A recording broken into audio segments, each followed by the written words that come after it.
Ustolarimiz Optima Nanoda yoki Optima Picoda yoki Alex Ideada tayyor nastroykani qayerdan topamiz, keyin qanaqa yozamiz degan savollar berishyapti. O'shani ozgina tushuntirib o'taman. Uning uchun Telegramga kirib turib, Alex Optima o'zi bir texnik yordam degan ko'rishlar mumkin. Shu gruppamizga kirasizlar. Kirganingizdan keyin tepada mana shu gruppaning nomini ustiga bossangiz, pastda qator nimalar chiqadi? Fayllar, mana misol rasmlar, videolar, fayllar, mana 79 ta fayl bor. Faylni bossangiz, mana bu yerda yozib qo'yilgan, misol Malibu 2, yana nimadir, mana Nano nastroyka 3 mm Onyx Tracker 2, mana Valtec bilan shunday nastroykalar bo'ladi. Mana qator Picoga bor, Nanoga bor, mana Havalniki bor. Har xil nastroykalar bor. O'shani qaysini yozmoqchi bo'lsangiz, o'shani ustiga mana bunday skachat qilasiz. Skachatni bosib turib, mishkani o'ng tarafini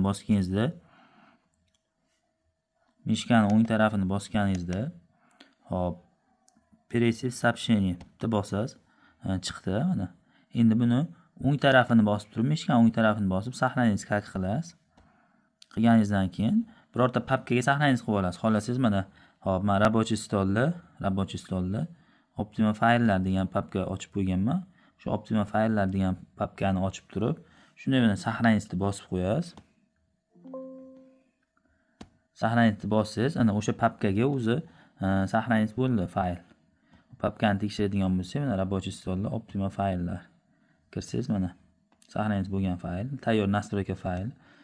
Endi Optimaga kirib turib, nastroykaga kirganingizdan keyin устройствоga bosasiz.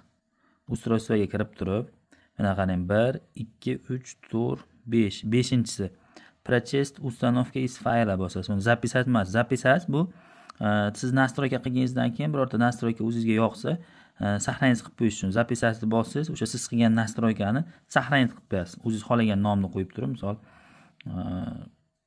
Dilshod akani Cobalt 144 misol uchunda, o'zingiz uchun yoki misol Cobalt Propan nastroyka deb saqlaningiz qilib qo'yish uchun bu.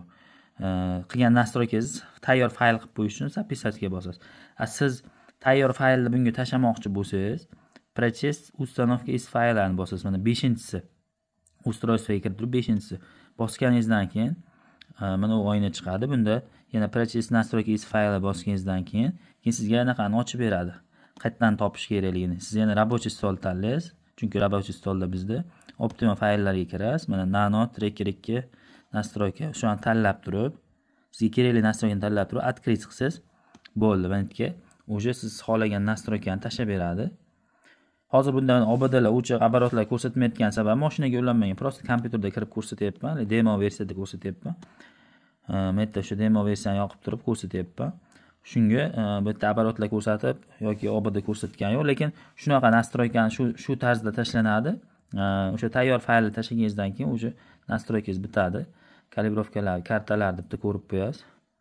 Holatini qarab, yurishiga qarab javob berib yuborasiz.